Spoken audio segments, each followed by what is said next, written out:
ang FTOP ni kami ni join sa kay Mayor mga programa na naghatag ng services like BIE, cancer detection, breast examination o mga contraceptive na nagkaklase-klase ug naapod mi ultrasound para na makita sa isa ka nanay ang posisyon sa bata o ang ila heartbeat. So mostly waya pagazud mahatag nato ng sakto sa komunidad ang mga edukasyon. Kinahanglan ang mga nanay matagaan sab namo ng doon na mga kuan advokasya na mahibayo sila na para pag human nila panganak aware na sab sila kung naay sila dapat. Dako ini natabang sa na programa para sa community na halos dili na makakadto ng syudad para mag-abil ini ng mga services.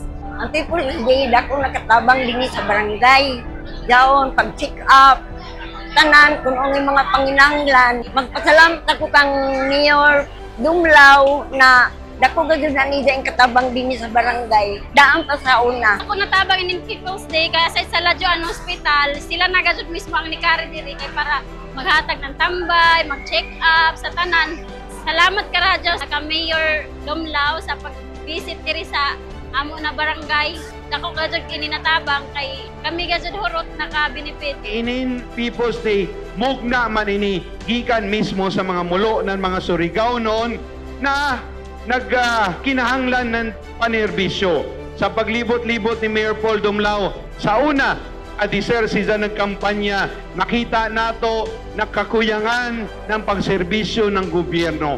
Human sa leadership ng Abante Surigao, sa pagkaiba namon ni Congressman Ace Barbers, ni Governor Lyndon Barbers, wayay Surigao noon na dili makatagamtam, wayay Surigao noon na mabidyaan. Every year, magbalik-balik ang ato People's Day, especially diri sa Barangay Kapalayan.